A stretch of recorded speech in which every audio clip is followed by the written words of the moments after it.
it was kind of from that moment that I started digging into how publishing and also bookselling supports these systems of power that I, at least, and I think many other people, recognize as unjust. How do we legitimize white supremacists, misogynists, other bigoted ideas? How do we empower those who are seeking to disempower and oppress others? And that was a lot of noise in my head. I had a 40, 60 page Google Doc that was just like a brain dump of just trying to not have an aneurysm about what I was seeing and where I felt my industry and my vocation kind of fit into that. I said, this is what I can do, or at least try to do, with all the noise that's in my head. I can kind of collect this focus part into a chapbook-like essay, and then I could eventually surround it with pieces that kind of branch out and expand on, explore different aspects of independent bookselling.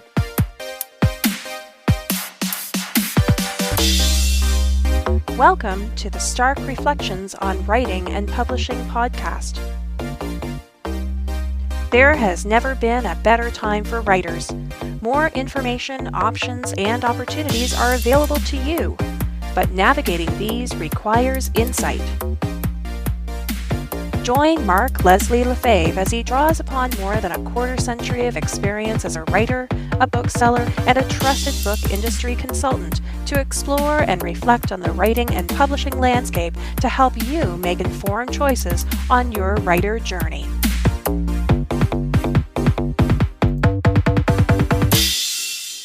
Hello, Reflectives, and welcome to episode 345 of the Stark Reflections podcast. This is your host, Mark Leslie Lefebvre. In today's episode, I have an interview with Josh Cook. Josh is a bookseller and co-owner at Porter Square Books in Cambridge, Massachusetts, where he's worked since 2004. He's also the author of the critically acclaimed postmodern detective novel, An Exaggerated Murder, and his fiction, criticism, and poetry have appeared in numerous leading literary publications. He grew up in Lewiston, Maine, and lives in Somerville, Massachusetts. Now, in the interview, Josh and I talk about his lifelong love of reading and writing, his experience as a bookseller. He's celebrating 20 years as a bookseller this year, his nonfiction book, The Art of Libromancy, and so much more. And that's coming up later in this episode. But first, let's hear a word about this episode's sponsor. This episode is sponsored by awesome readers who love supporting independent bookstores. And so to that end, I'm going to talk about two different books. I'm going to talk about my book, An Author's Guide to Working with Libraries and Bookstores from Stark Publishing Solutions by Mark Leslie Lefebvre. And I want to let you know that for the month of February 2024, you can get the ebook. This ebook is available not for $6.99 US, but for $2.99 US. So that's 57% off. And that is available at the Smashwords store. There'll be a link in the show notes. But I also want to talk a little bit about The Art of Libromancy by Josh Cook, which is selling books and reading books in the 21st century. We talk about this book in this interview, and I'm just going to read from the back of the book. It says, if books are important to you because you're a reader or a writer, then how books are sold should be important to you as well. If it matters to you that your vegetables are organic, your clothes made without child labor, your beer brewed without a culture of misogyny, then it should matter how books are made and sold to you. And this book is a fantastic look at how books are made and sold to you. If you're interested in checking out The Art of Libromancy or An Author's Guide to Working with Libraries and Bookstores, and I actually think listening to this interview with Josh and reading his book is a great way to learn about how you can work with libraries and bookstores, I strongly and highly recommend you look into your community. Look to a local independent bookseller, look to your local library, and ask for these books. Ask for it by name. Josh Cook, The Art of Libromancy. Mark Leslie Lefebvre, An Author's Guide to Working with Bookstores and Libraries. You can special order it in through your local independent store, show a little bit of support, talk about where you discovered these awesome books and how The Art of Libromancy was actually recommended by an amazing independent bookstore right here in Waterloo, Ontario, which is Wordsworth Books in Uptown Waterloo, Ontario. I discovered it at an independent bookstore. I hope that you have the opportunity, and chances are you walk into your local independent bookstore, they may already know about this book and be able to take you over to the shelf where it is sitting. But I do strongly encourage you to listen to what Josh has to say later in this episode. And if you are interested in his book or my book or any other books that are talked about in this episode, maybe take a look down at your local independent bookstore and ask for it there. Or if you can't afford to purchase books, of course, go to your local library and request it there. You can get probably an ebook and in print, or in print, I should say. And yeah, what a great way for you to translate some of what you've learned in this episode by requesting the book, going and picking it up through that local community bookstore or library. I would also like to take some time to thank patrons to the podcast. Those are the folks who support this podcast over at patreon.com/Stark Reflections. And I would like to welcome new patron, Jennifer Bryn. Jennifer, thank you and welcome to the folks who are part of the patron community of Stark Reflections, who get access to additional content, additional postings, additional audio, etc. Just earlier this week, I did share both a text and an audio translation of it for my patrons. That's my way of saying thank you for supporting this podcast. So thank you, Jennifer, and thank you to everyone who supports this podcast over at patreon.com/Stark Reflections. It means so much to me that you guys are willing to support this podcast and help keep the lights on around these parts. As the podcast continues to grow, the costs for hosting the podcast, which is a good thing that more episodes are getting downloaded, but the costs go up when that happens. So thank you guys for helping with supporting that. It also means so much to me personally that you guys support it. And I do want a shout out to patron extraordinaire Nikki Gerlain. So Nikki has been a patron of the podcast. She messaged me privately and said, and she did say it was okay for me to share this, but she messaged me privately and said, looking at the way she's doing, time and budgets and stuff like that, and the monthly subscription thing is not something that works well for her. So she wanted to support the podcast, but didn't want to continue to be a patron, because what happens is every month that money gets charged to her credit card or comes out of her bank account or however it was set up. She just wanted to find a way to do a lump sum payment, like just a single payment that she does, and that way she can control when it comes out. She can plan it accordingly. It's just a different way of budgeting, and everyone has their own way of doing it. And so I pointed Nikki over to the Buy Me a Coffee link, which I have listed over at starkreflections.com in the links at the end of the show notes for every episode.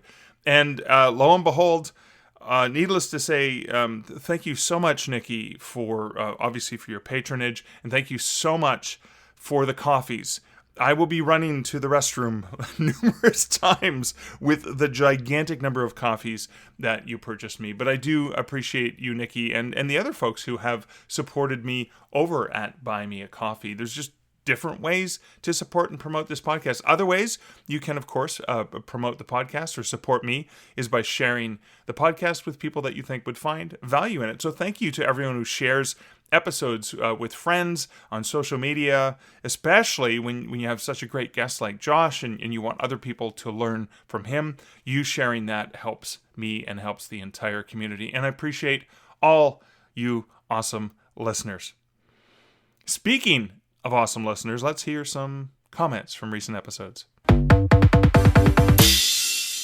And from comments, I wanted to first share a comment from Maddie Dalrymple, who commented on my post over on Patreon, the aforementioned post, which was about deceptive social media. I had posted something about my podcast being more recognized as being in the top 5 of publishing podcasts from Good Pods. And I shared with my patrons a little behind the scenes of that. And I reflected on the deception of social media as we all paint ourselves in good lights. But I also turned that into a reflection on the branding and marketing exercise of defining yourself as a big fish in a small pool. And Maddie, of course, said, thank you for sharing that experience and insight, Mark. And thank you, Maddie, for your constant communication, your constant contacts, as well as what you do for the author community from the Indie Author podcast. And I've been lucky enough to be a guest numerous times on that awesome podcast. So thanks, Maddie. And other comments. So this was interesting. So my previous episode of the podcast, and that episode was Eric T. Knight on Fair Pay for Indie Authors with Storyfare. That was episode 344 over at patreon.com for that episode. Edwin Downward said, and this is fantastic. I talked about libraries and the importance of libraries, and that's going to come up again in a very near future episode, but it just reminded me of just how important libraries are to authors, because I obviously struck some really wonderful nerves here. Good nerves, in a good way. Edwin Downward said, your reflection on libraries got me reflecting on my library experience. In particular, it breaks down in two ways. Access to both my sister's private library and the local elementary library gave me my first big feel for reading. Admittedly, my sister's library had a bigger impact on me at this point, since it wasn't monitored for maturity, allowing me to read wider than the school librarian would allow. Later, when I moved on to junior high, and back then we didn't have these things called middle schools, the library took on another dimension. By this time, I had firmly positioned myself as a shy, nerdy boy, which tended to attract the attention of the wrong type of jock. Suddenly, the library at school and at the public library after school became a sanctuary from the latest crop of tormentors. Oh, and there's a third dynamic that came into play. The public library has a reference section. One of those places containing books so valuable, they were kept in a separate room from which they couldn't be removed for any reason.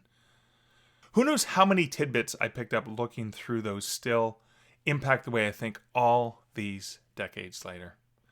Edwin, thank you so much for your reflections on your own library experiences. Very similar experiences, but yeah, the library can really be an incredible sanctuary for so many of us.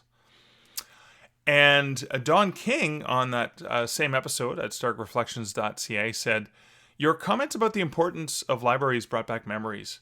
I've made part, or at times, all of my living from writing for over 50 years. And in a very real way, it started in the little public library in my hometown of Trenton, Tennessee. At the time, the Gibson County Public Library was housed in a hole-in-the-wall space in the downtown area. I was in 6th grade, having had little positive experience with reading up to that point. I can't remember why I was even in there, since reading represented something that someone else made me do. But I stumbled across a yellow hardback novel with a dust jacket missing, a science fiction novel by Robert A. Heinlein called Have Spacesuit Will Travel. I devoured that book in 2 days and went back for another. Podkane of Mars, another Heinlein book. Then The Door into Summer, and Red Planet, and Starship Troopers, then every other Heinlein book I could get my hands on. That led to Isaac Asimov and countless others. I discovered that reading stuff nobody forced you to read was fun, and I went back and read Mark Twain and Charles Dickens and Robert Louis Stevenson. All the material I had to study earlier, but now read just because a whole different experience. Somewhere in there, I started writing my own stories, pale attempts at science fiction in which I would get my characters into situations I couldn't get them out of. So I would write, and then the ship blew up the end. Not an auspicious start, but a start. While I was in high school, they moved into a, to me, huge new building, much to my delight. A building they still occupy now at the Gibson County Memorial Library. I haven't been back there in probably 30 years, but it shines in my memory as brightly as anything from that time period.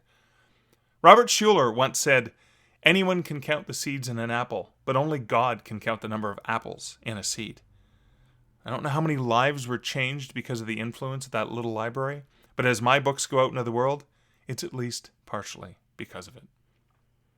Oh, thanks so much, Don.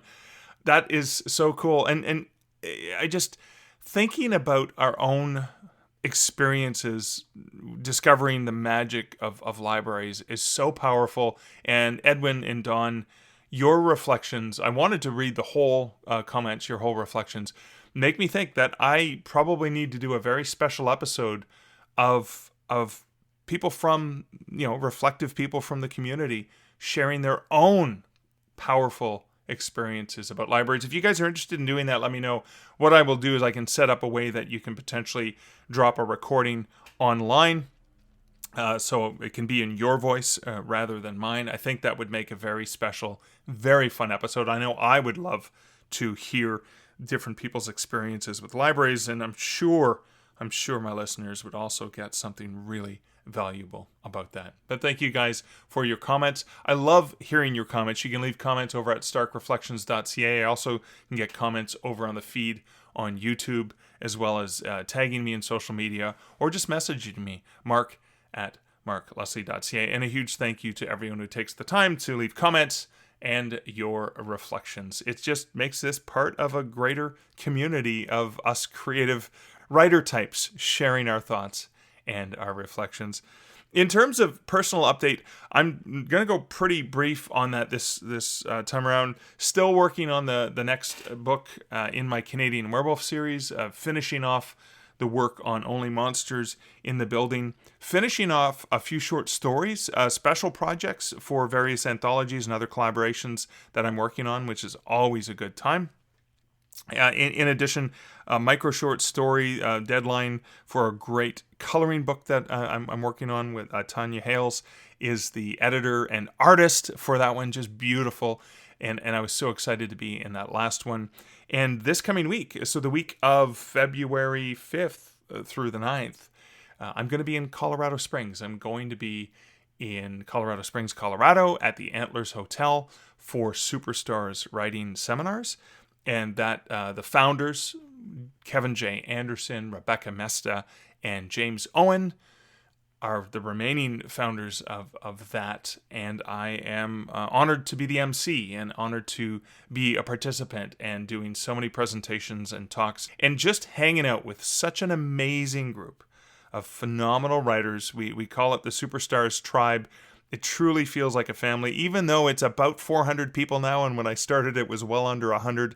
It still has that intimate feeling, and I'm going to be bear hugging so many of my friends who are okay with hugs, high-fiving people from across the room, waving at people, and just being so happy to be with so many of my people. And that's again, Superstars Writing Seminars, which takes place in February in Colorado Springs every year. And this is my 12th time going to it. And I absolutely love this. It's a real homecoming. Looking forward to it. So I'm probably not going to get as much writing done next week, although I do have work that I have to do from the hotel room in those odd hours, or from the back of the room when I'm not on stage or not hanging out with all the awesome people I get to hang out with. But that's going to be next week. So probably episode 346 is something I'm probably going to be recording and just pre-releasing or pre-scheduling to go out while I'm in Colorado Springs, because it's just going to be too busy for me to do that. But I've done that every year. I've planned something accordingly. But that's it for my personal update and the introductory matter. Now it is time. I have the honor to get to introduce you to Josh Cook, as Josh and I talk about his book, The Art of Libromancy, and so much more about the world of writing, the world of bookselling, and everything in between.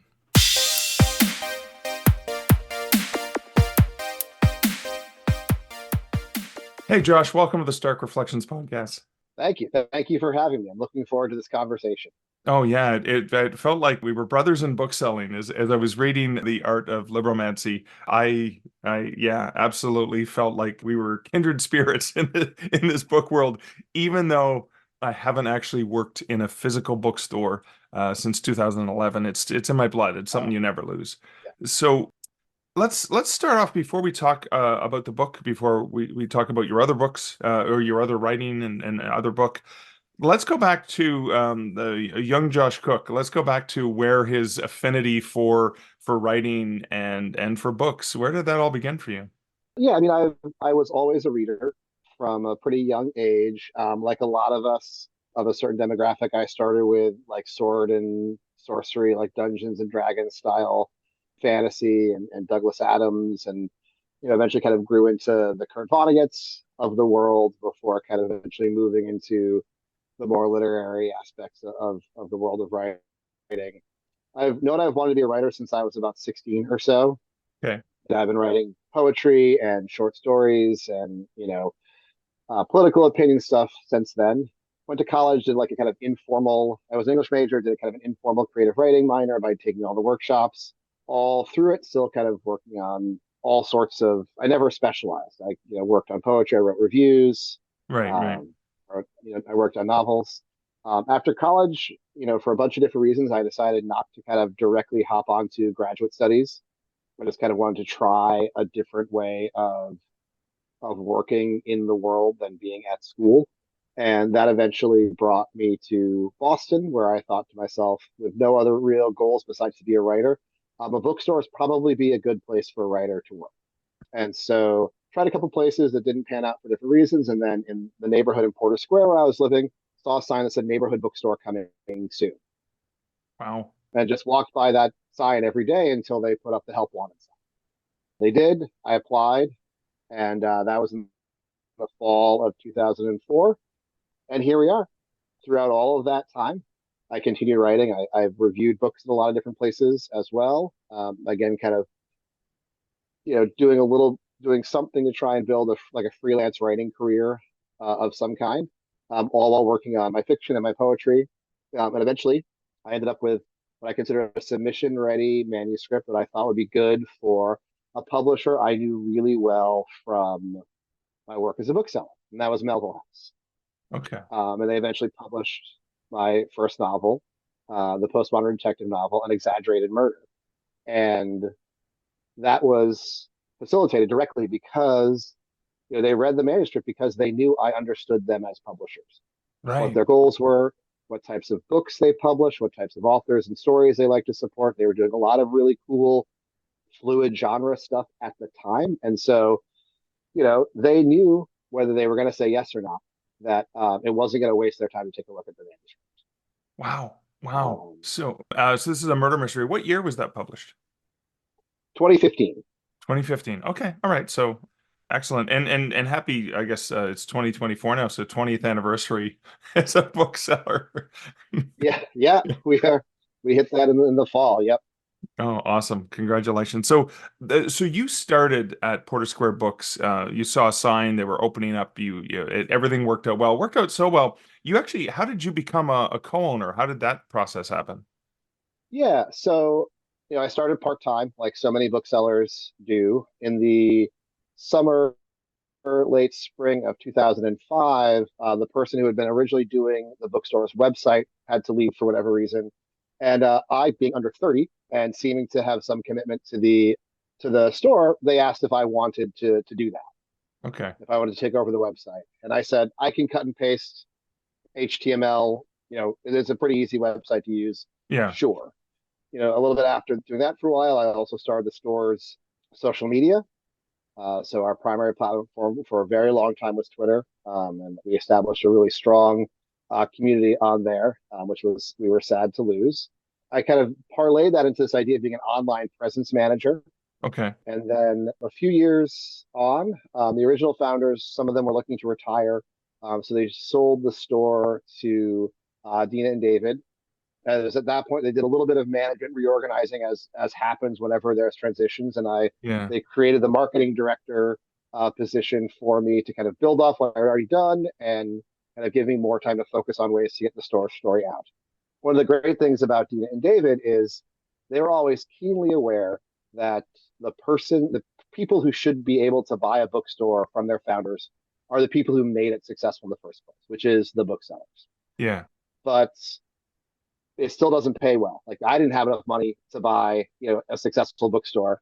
And so they developed a co-ownership model, kind of out of the succession planning, Right. where they developed a financial structure that allowed the kind of managers at the time, the kind of the people who had the full-time kind of people who had most involved and most kind of impactful in the store's success, were able to buy into a co-ownership model. And so that's where we are now. So I was one of those. I think there's been a little bit of movement in that. I think there's 12 or 13 co-owners along with, or 11 co-owners along with Dina and David as the principal owners. And so that's where that has landed. So that's where that came from. Wow. I love that model. There's a few breweries here in Ontario where I live where they're co-ops and the owners, run the place and stuff like that. Yeah, And the Bose is a larger brewer here in Ontario where the employees all have options and all have a vested interest yeah. and benefit from that. I love that model for a bookstore. Are there many bookstores that have that sort of model? Have you noticed that in your travels? So there definitely are a few. There's definitely Raven Bookstore, made of the author Danny Kane. He's their principal owner. He actually worked with David and Edie directly to kind of replicate that model with his staff. Right. We recently saw a wonderful news that the Wild Rumpus, this wonderful children's focused bookstore in, ooh, they're going to be mad if I can't remember if it's St. Paul or Minneapolis, but it's either St. Paul or Minneapolis. Okay. They are able to, a group of booksellers were able to purchase that from the owners who are looking to move on. One of whom I talked about David and Dina's model with. And I think you're seeing more employees find ways to buy stores. I don't know if they're all using the specific model that David and Dina developed, but it has become a lot more common in the last, 5 or 6 years generally, and noticeably since they developed their particular model as well. Oh, awesome, awesome. So let's start digging into the art of libromancy. So I was at my local independent bookstore here in Waterloo, Ontario, saw a shelf talker. It jumped out at me. I didn't even read the shelf Yeah. talker. All I needed to know was a bookseller who worked there recommended this book. And it Yeah. jumped out at me, picked it up the minute it was in my hands, even before I turned it over and started reading. Yeah. I knew I was buying it, and it was and I felt bad because it was the last one. So I felt like Oh, I got the last one. You guys should reorder this. So, all right. So you had the novel out already with a different publisher, and then I want to talk about the fact that so these are essays, collected essays about selling books and reading books in the 20th century, to quote the subtitle. yeah. Some of them you had posted to your blog. So you were writing articles and reviews already, and you collected some of them to put the book together? So the kind of order of this book is, of the genesis of this book is, in 2016, Donald Trump won an election. And I think I, along with many people, had a real personal reckoning about my place in a world that allows that, Right. and specifically my place as a bookseller. And fast forward another couple of years, and there used to be a big meeting every year called Book Expo America, Yes. where publishers and booksellers and authors would get together. It was really the showcase of what was being published for the forthcoming year. And Sean Spicer, Donald Trump's first press secretary, whose first act was to lie directly to the American people, was a featured presenter. And, it was kind of from that moment that I started digging into how publishing and also bookselling supports these systems of power that I, at least, and I think many other people, recognize as unjust. Right. How do we legitimize white supremacists, misogynists, other bigoted ideas? How do we empower those who are seeking to disempower and oppress others? And that was a lot of noise in my head. I had a 40, 60 page Google Doc that was just like a brain dump of just trying to not have an aneurysm about what I was seeing and where I felt my industry and my vocation kind of fit into that. And then and then Biblioasis kind of got to know me through my advocacy for Duck's Newburyport. Their incredible novel that they published by Lucy Ellman, and then also Ghost in the Throat by Doria Nijafora and a few other authors.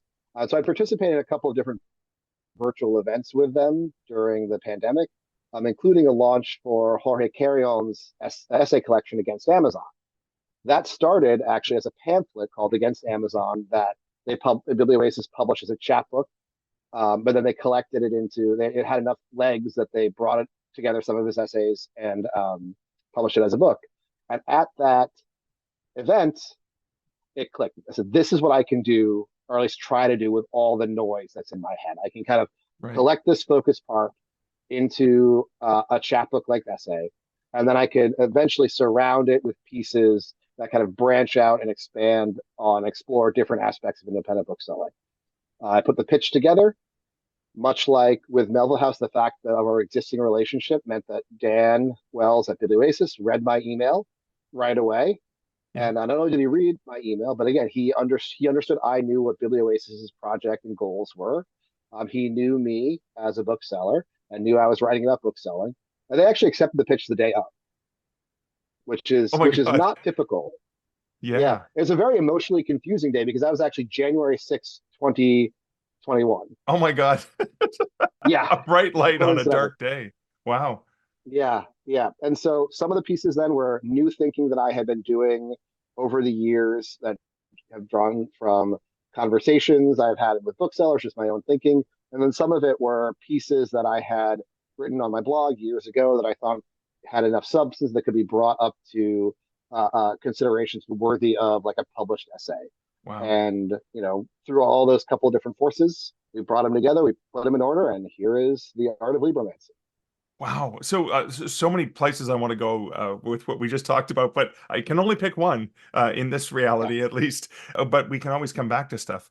But I want to reiterate, and this is important for writers who are listening to this, is that both of the books you published, you had a relationship, and relationships are a really critical part of what your book talks about. But you had a relationship. The publisher knew you, and I do have to have a huge shout out for Biblioasis, a publisher born out of an independent bookstore here in Canada, actually, true. here in Ontario. And I haven't yet had the privilege of getting to visit them in person, but I am very aware of Biblioasis and the great stuff that they've done. So, but that relationship's an important aspect of publishing and bookselling, right? Absolutely. I mean, it's one of those things where it sounds silly to say because it is so obvious. You pay attention to what people say when you are connected to them more than if you are not. Yeah, You care about what people think who you already care about than about random people in the world. yeah, And that's true in like what restaurants you're going to pick out, or like, should I wear this shirt to this party? But it's also true of, should I read this book?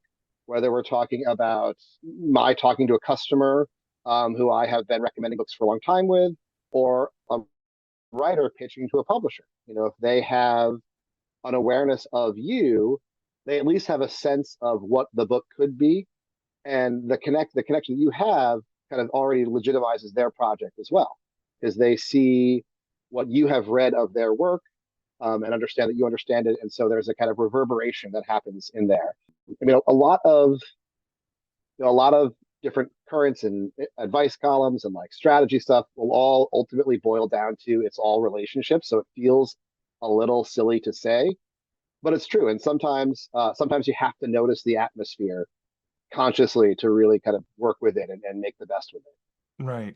And that's a great segue into one of the points that I wanted to raise was towards the end of the book. Well, I mean, throughout the book, but you talk a lot about the art of curation and hand selling, very specifically attending to the people in the store, politely, especially if you read their body language, politely interjecting and potentially suggesting books that you think they're going to walk away with and be happy about. Can you talk a little bit about that really important aspect of especially the local community bookstore and that in-person human algorithm of curation and hand selling? Yeah.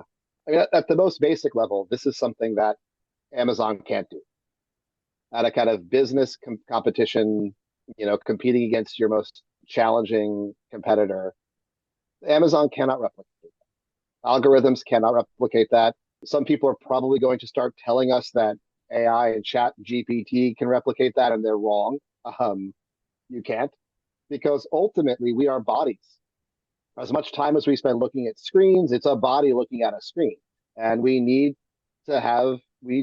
our bodies. We move them around. We move them in spaces. We go places, and so that brings us to the idea, of course, the third place. The place is neither home nor work, where someone can go and be a human being with other human beings. One of the things that I really love about bookstores as third places is how able you are to choose the amount of interaction you have. Like if you go to a bookstore and you're just like done with the world, you just want to scan spines and look at books. Like you can do that. You can be, solitary without being alone. And like 99% of booksellers will see that immediately and just let you have your moment. But if you need like a little dollop of human interaction, you can say to someone next to you, "Oh, hey, that book looks good. What do you think about this?" You could talk to a bookseller for 10 minutes. You can get kind of every level of human interaction you could possibly want at the level that you want it. And books are such a natural communication fodder and conversation fodder. I think it leads perfectly into why bookstores are such unique and good third spaces, kind of in the world of other third spaces. Breweries are great too. Other stores are great too. There are lots of ways to be a successful third place, but that kind of conversation around books, I think, is unique in how it allows us to gauge and get exactly as much as we want back. Okay. Wow. And obviously you talked about the challenge of the years where you had to migrate into online selling and fulfilling online orders. And ironically, how much more it costs to do that than it is to have the store open, which seems counterintuitive because I mean I'm familiar with the logistics of operating a store on such slim margin, where most of the bookstores I had managed had, we bled 8 months out of the year and only made money between September and December. And yet, so Yeah. suddenly, well, is it, well, you don't have to have the store open. You can have like a skeleton staff, but that picking, that whole process of online orders, which didn't really go away once the store opened to the public again. Can you talk a little bit about like just how challenging that was? Because again, you didn't get to have that interaction with people. It was just online orders, right? Yeah, yeah. I think it's akin to I watched a couple of concerts online too, and music like you put it out. The musicians are putting out the energy, but they're not getting anything back. You can't see the audience. You can't see Right. the person smile when you give them the book. You can't hear them thank you when they buy it. So it was a lot of the same energy, kind of the same energy going out, but none of that what normally comes back coming back. Right. On top of that, I think we forget as shoppers, as consumers, that every time we hit buy, another human has to do something. Yeah. And whether it's like a warehouse worker who lives, 3,000 miles from you, who then has to jump on a truck, and then it's a UPS driver or a USPS driver, driving it and dropping it off. It's all bodies doing things. And, when you shop in a store, you do a little bit of it. So an online order comes in. We have to see, what's in store, what has to be ordered. We have to get what's in store. We have to package it up for shipping. We have to package it up for being picked up. We have to manage it if it's incomplete. We have to figure it out if a publisher doesn't send us the right thing or if we make a mistake. And so, you know, at a if when you're shopping in store, you just go in and buy 3 books that you want. The kind of time cost for that store in that moment is a minute at the register, along with a few minutes of receiving and a few minutes of shelving. Kind of that is tripled for every online order.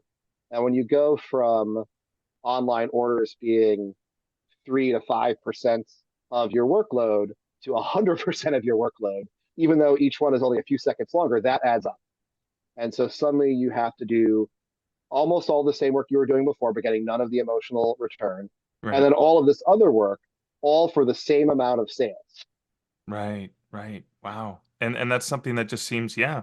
It wasn't even something I thought of because one of the things a lot of us did during the lockdowns was look for local businesses and try and up our ability to try to support them while we were all trapped in our homes. Yeah. Ordering, we normally wouldn't order food very often. We try to cook it ourselves, but it's like, no, we want to support a local restaurant. We want to support.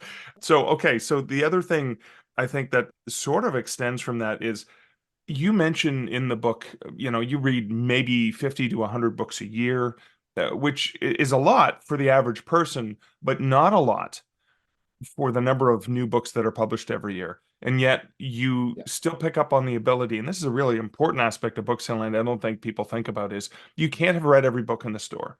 So Yeah. what are some of the strategies that you use to recommend books that you can't possibly get to reading, haven't read yet, and yet you still somehow know that it's the right book for someone else to read? Yeah. And this is part of why it's so important to retain booksellers for stores, because that a lot of that is just learned skill. It is kind of getting used to how publishers describe books. It's also becoming aware of, getting to know the types of receptions that authors get consistently. when they publish other books, so that even if you haven't read, this is going to be embarrassing, I've never read any Jessamine Ward.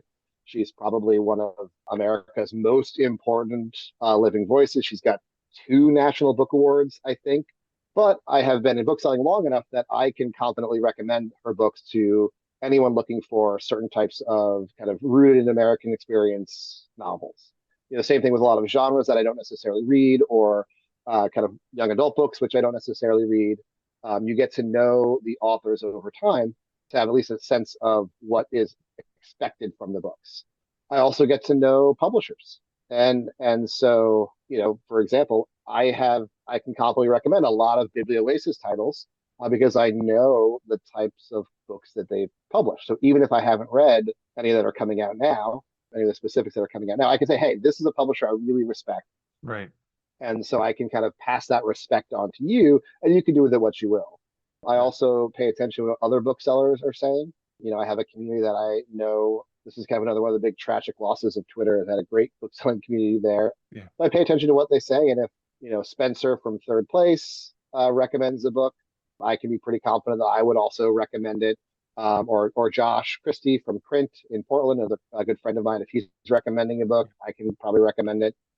And the last thing I will add to that is, and this is, I deal with this a little bit in my essay about writers working with bookstores, is I develop relationships with writers personally, as a bookseller, as a reader, as a fellow writer. And so even if I haven't read the latest one, because of my connection with them, I'm aware of it, and I can kind of use that relationship and kind of be a pass through for the reader. So I can say, this is what I know about this author. This is how this book is described. And given those 2 things, I think it is a good fit for it. Wow, amazing. Again, so many questions that I want to ask based on this.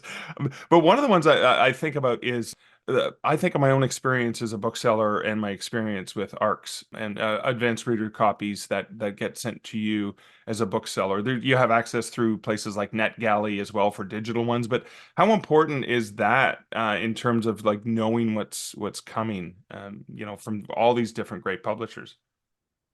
That's probably my primary way of knowing what is on the way. It's one of the kind of big challenges in the kind of publisher bookseller relationship, because ARCs are really expensive for publishers to do, and that's why a lot of publishers have moved towards trying to encourage more digital reading for galleys, which I have tried. I just can't do it. I've tried. It's just not the way my brain works. And so like I have my big stack of galleys, and even if I don't get to every one of them, the fact that it's come into me, I've noted it and I'm aware of it, and kind of potentially recommend it in the future through it.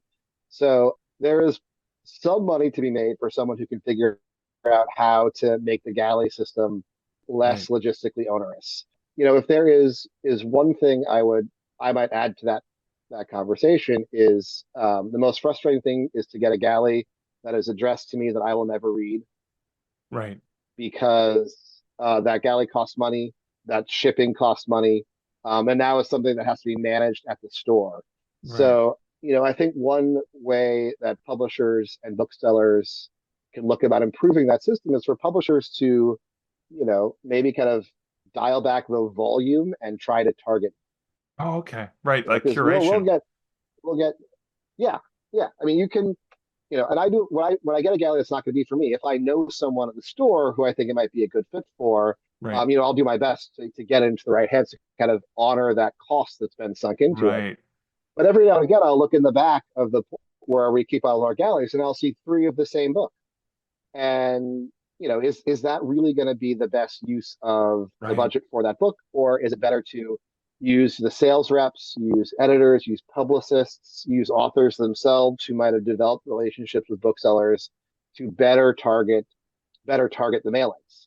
Right. You'll never be 100% accurate. That's just not how publishing is shotguns, not sniper rifles anyway. So you're never gonna be 100% accurate. But if there is maybe some room to save a little cost, to save a little time, save a little aggregation, might be better targeting ARCs to booksellers.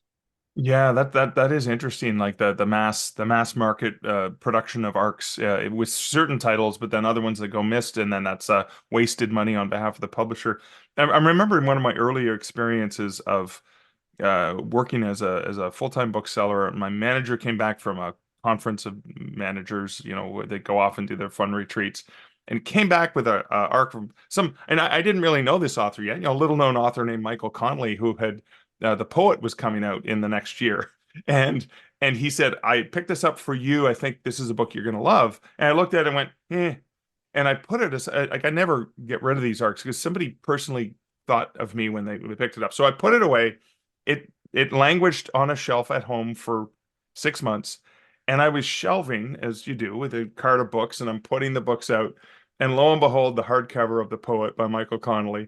That it was seeing it that second time that reminded me, Yeah. oh yeah, Tim got this for me. And then I read the blurb and went, huh, I've never read Connelly. I heard he's good. But customers buying his books all the time. And then I went and read The Poet and then became a lifelong fan. Yeah. So, I mean, there's this you talk about the arcs that you have in the back room. There's like giving them to staff members. I mean, I remember even some arcs giving them to some of our cherished regulars who would come in and go, Yep. "Oh, don't tell anyone, but you're going to get access to this book 6 months." Because I know that these avid readers are going to talk about the books and help sell them more. So I'm not even sure if that's a violation of bookseller ethics, but this is the right person for this book, and I want to give it to them now. I mean, I do that. Yeah. So, but Yeah. again, that's Yeah. part of And for that's a part of while, the, the regular, the person comes in, you say, "Oh my God, I got something for you." Like yeah. maybe the staff have already all read it, or you passed it around, you've talked about it, and you're going, "Here's something special." I remember giving swag from different publishers to customers, going, "Haha, look at you! You have a coffee mug with your favorite author on it." Yeah. Right? So, Yeah. And we're so glad for you to take it out of our store because it is this like tote bag. We don't need another tote bag in the back, but you might want this tote bag, and that's great yeah. that we found a home for it. Oh man, that's awesome. All right, so many things. One of the things, I mean, so many. By the way, I made a list of so many books I want to read because of your book. So thank you for that. And even during our conversation, I've noted a few titles that I have to put on my to read Yeah. list. Even if I never get to them, I'm going to buy them, and they will be on my shelves. The Excellent. Haunted Bookshop. You brought that up Mhm. quite a bit. Christopher Morley's classic story, which is not about a ghost story, but it's about the haunting of bookshops in a very positive way. I mean, I nerded out over that, so I was so excited to see how often you reference that. Do you remember like when you first discovered that title, or why why that still speaks to you to this day? Yeah, so that was a Melville House edition. So it's a public domain book, I think now, so that you can Yeah, find different editions about it. yeah, And then Melville House brought it back. They did a couple of small series of kind of rediscovered classics, and I think it was Dustin, one of my longtime book friends, who sent it to me. It was either Dustin or I got it from their sales rep at the time, a guy named Ron Coltman, who was also very important to me in terms of how my reading was.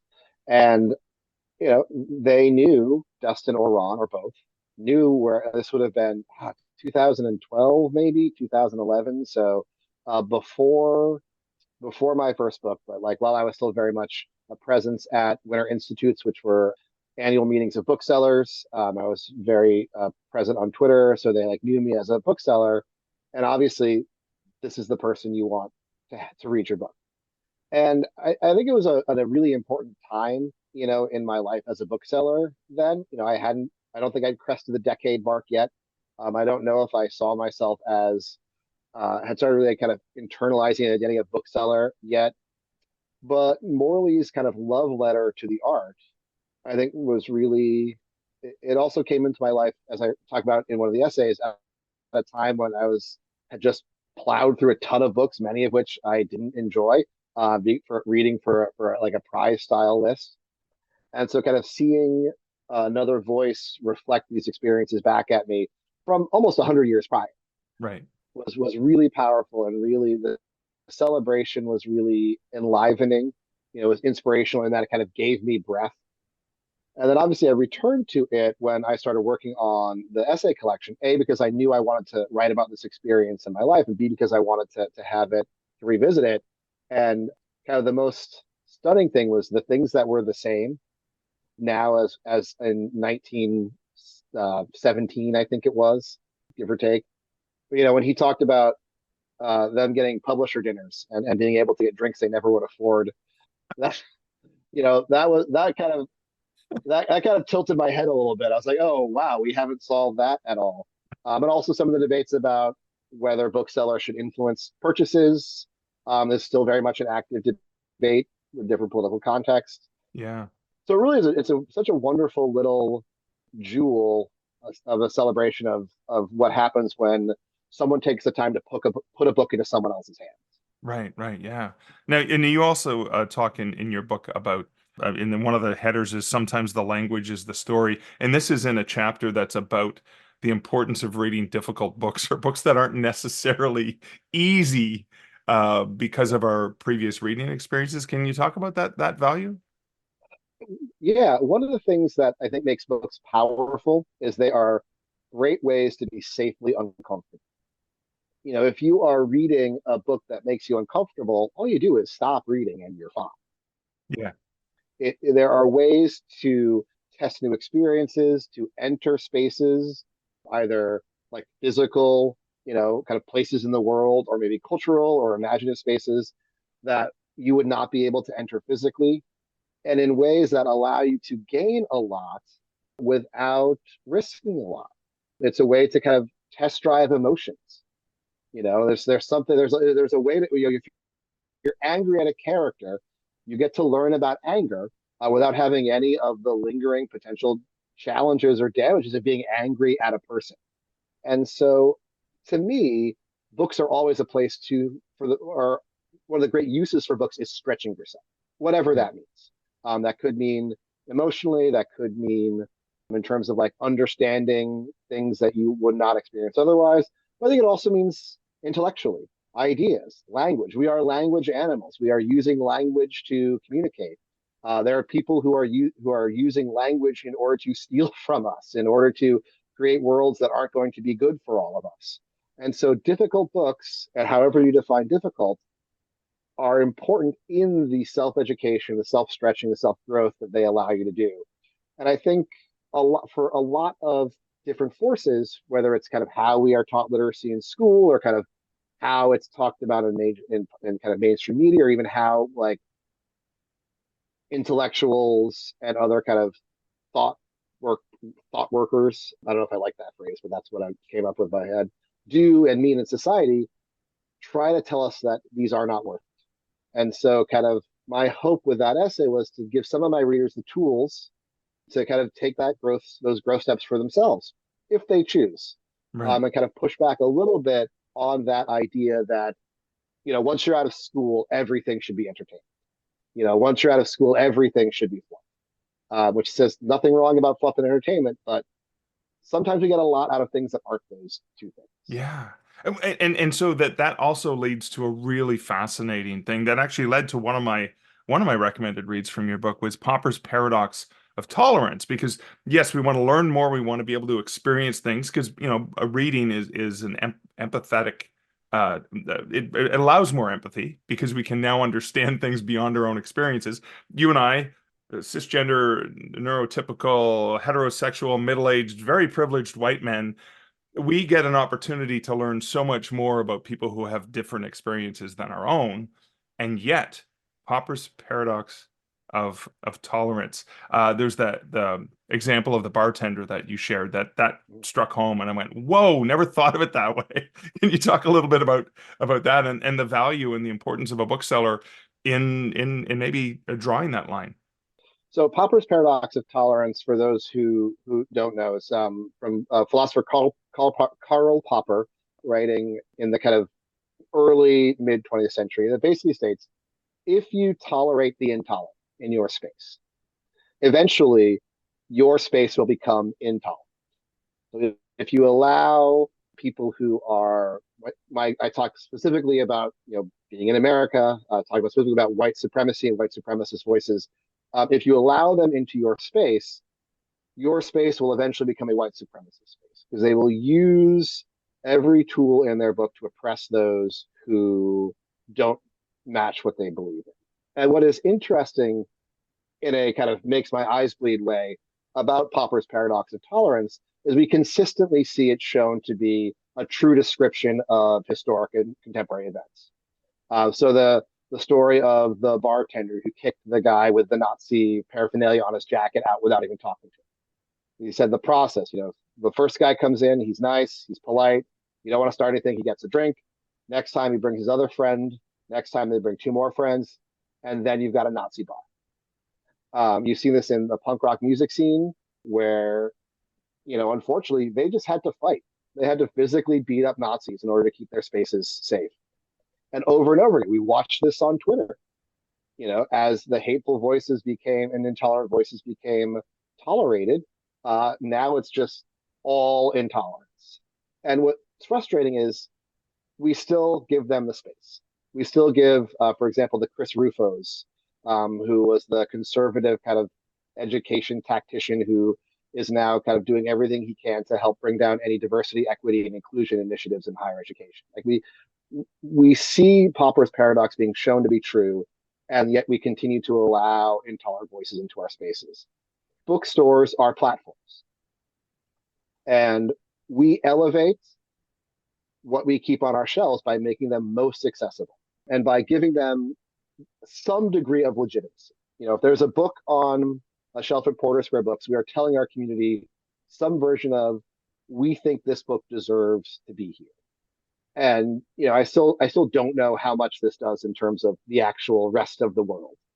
But if we continue to give spaces to intolerant voices, if we continue to legitimize them, we provide revenue streams such as they are, and we provide that legitimacy. Right. And we giving them that entrance they need to then create their intolerant spaces. Bookstores are already curators. You can't have every book on the shelf. You already have to make choices. And however you make the choice, it's still your choice. Whether you are very much just if it sells, I'll keep it, like that is still your choice. Yeah. And so the way booksellers kind of can do this is, and this is where the central piece of the chapbook that started it all, is to deplatform white supremacists and those who are intolerant from their spaces as much as possible, creating a space that is tolerant of ideas that allow room for other ideas. I think ultimately creating a much broader discussion, and intolerant of those voices that seek to be the only voice that is allowed to speak. Oh, that's fantastic. I mean, there's a difference between censorship and curation, and a lot of people who look at that intolerance to intolerance say, "Oh, that's censorship. You're not allowing this." But yeah, 500,000 books are published every year. You have room for what, 10,000, maybe 15,000 titles in your store? I'm not familiar with how big it is, but roughly, I'm assuming, right? Yeah, yeah, that sounds about. I think we're at 30,000 30. titles, so Okay, maybe so thirty thousand physical and copies I and am so looking 20,000 forward. books. Yeah, I want to go to Boston to see the place that Cheers was based on, and to Yeah, see Porter Square Books, because again, yeah, read about these places and really want to visit them. Have a bookish pilgrimage, yeah. and I've done book and beer pilgrimages before, but I want to get into the concept of you talk about a lot of the teammates, that we're all teammates in the game of books together. And talk about that philosophy that you have as a bookseller and as a writer, obviously. Yeah, I mean that is specifically an essay directed for writers, about the things that I have learned as a writer bookseller that I think is beneficial for other writers to know. And it lands on this idea that everyone in this process is trying to get books to readers. And the best way to get your particular book, if you're an author, to as many readers as possible is to kind of join in that teamwork process and to see booksellers. I think the most important thing for writers in that concept of teammates is to understand that the booksellers are not working for you, they're working with you. In the same way that you're not working for your publisher, you're working with your publisher. And when all three of us kind of have a synergy of goals, there's stuff that booksellers can never do for your book. There's stuff that writers, as you as a writer, can never do for your book. There's stuff that publishers can never do for your book. But we can all do other things as well. And by working together, and by seeing that as a shared goal, I think we can help lead to more authors having more sustainable long-term careers. Hmm. Oh my God, that's awesome. And so as we get close to the end of the interview, I'm wondering if there's any advice you would offer for authors in terms of looking for that partnership, looking to support, help, work alongside with either the publishers, the editors they're working with, the agents, the booksellers. Any advice that you would offer to them as someone who wears multiple hats? So I think the first and most important thing for authors to know is to be a customer of a bookstore, be a community member of a bookstore. The best way to introduce yourself to a bookstore isn't, by an email or a phone call, although those can work, or by marching up to the front desk and say, "Hi, my name is Josh Cook. I just published it. I think you should carry it." That doesn't never work, but it is to be a community member. Buy the staff picks, talk to the booksellers, get recommendations, attend the other events, be a face that they recognize as being part of their community, as being someone who supports them, either through their dollars or through their attendance. Talk to them, talk about them on social media. And then when you pop up and say, "Hey, I've published a book," they say, "Awesome. We are so excited that this community member of ours has a book now that we can sell." And if and even this works even for if you already are an established author.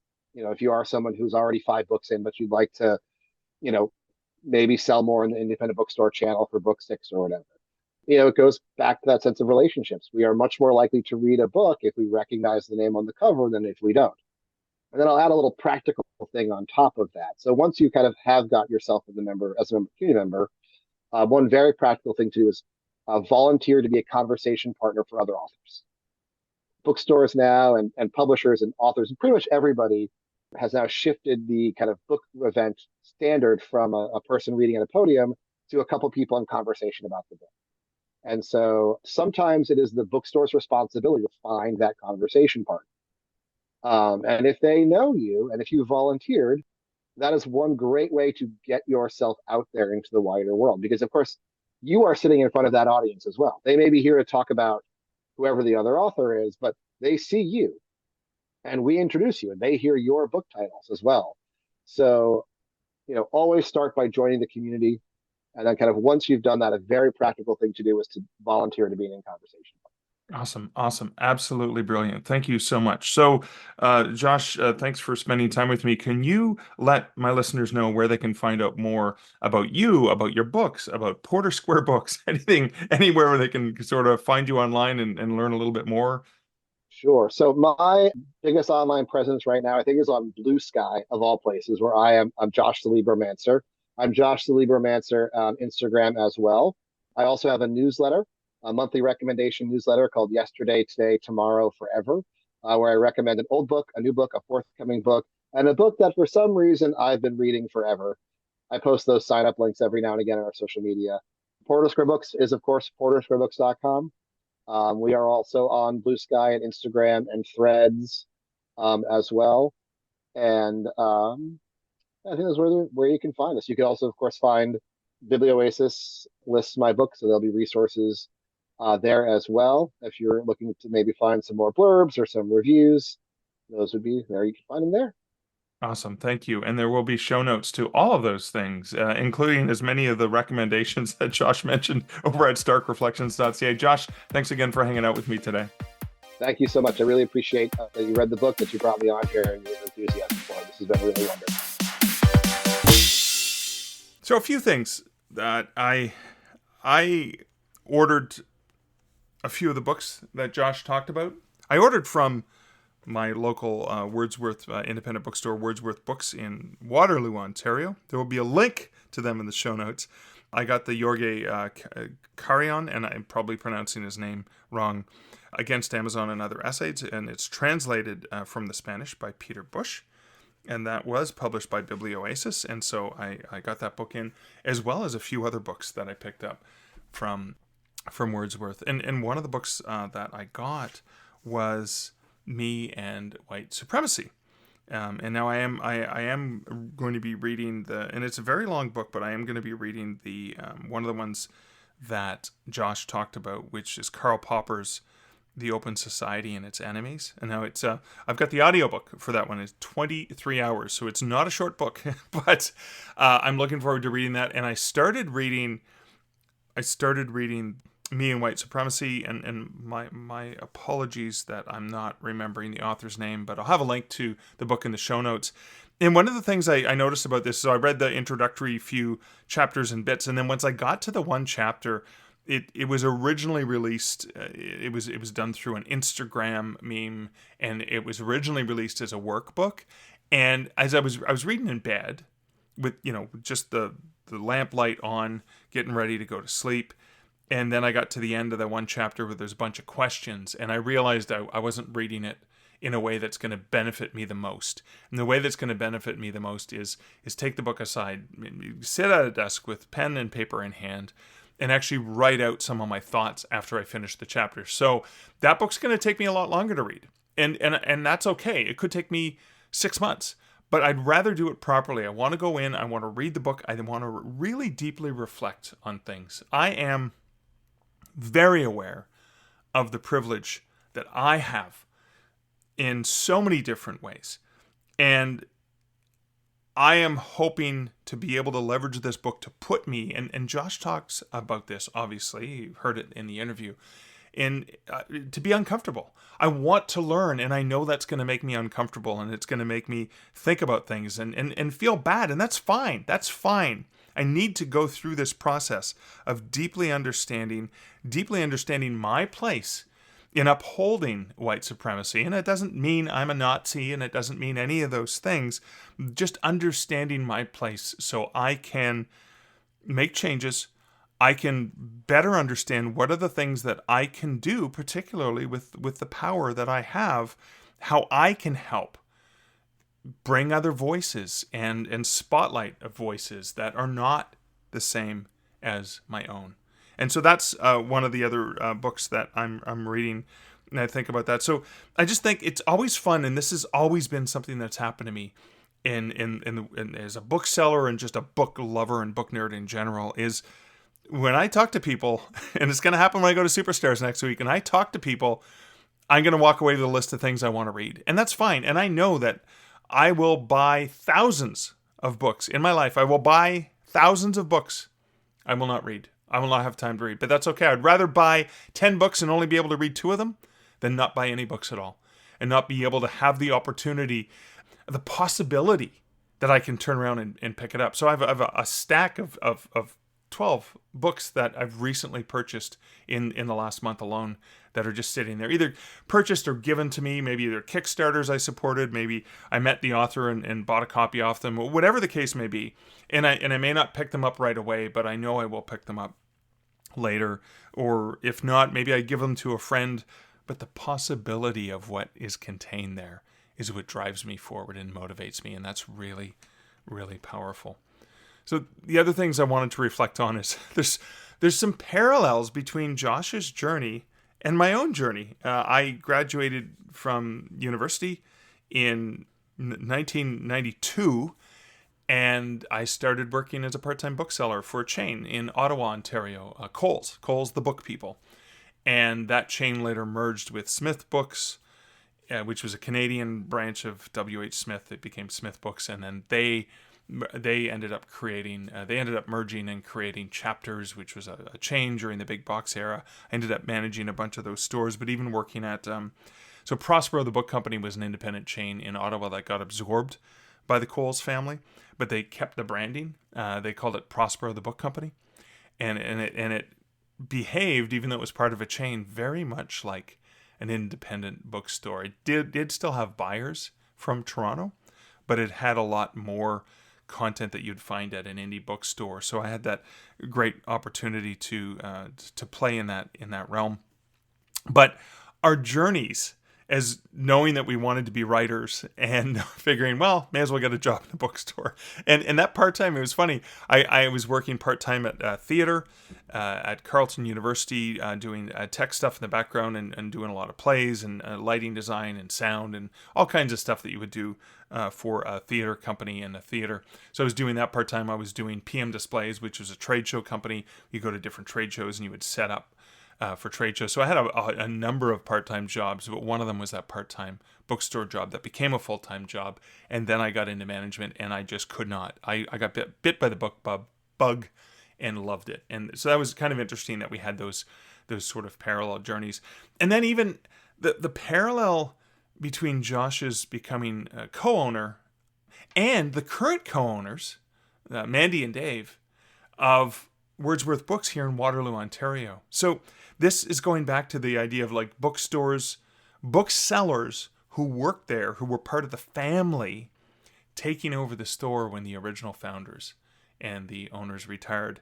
And it's so funny because I just, as I was working on editing this episode early this morning, and this is on February 1st, 2024, I saw Chuck, who was one of the original owners and founders of Wordsworth Books, and who I knew from my own experience back when I was on the board of directors with the Canadian Booksellers Association.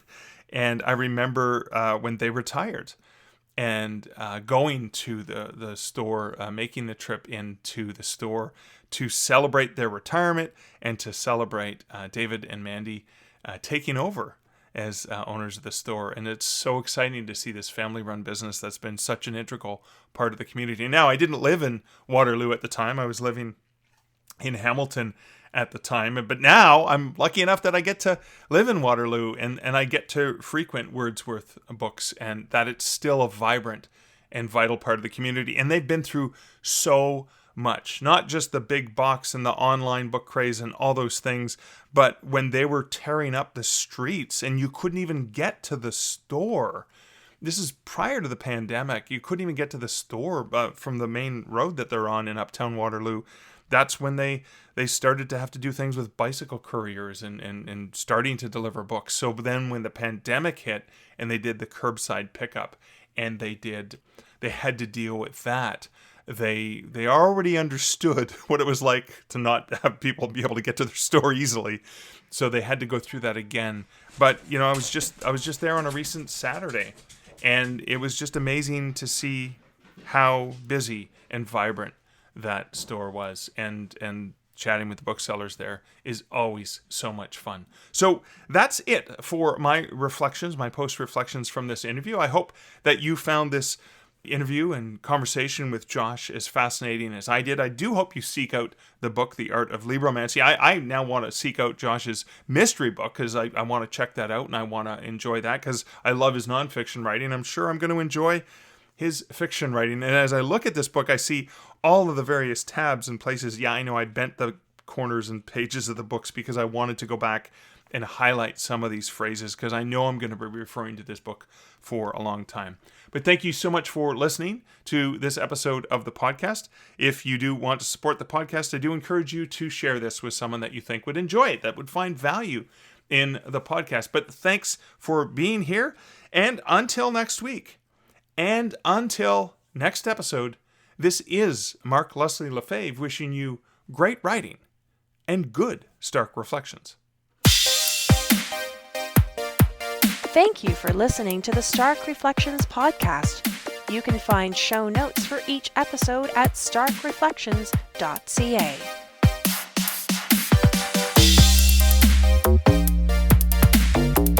The music for this podcast, Laser Groove, was composed and produced by Kevin MacLeod. Check out more of Kevin's great music at incomptech.com.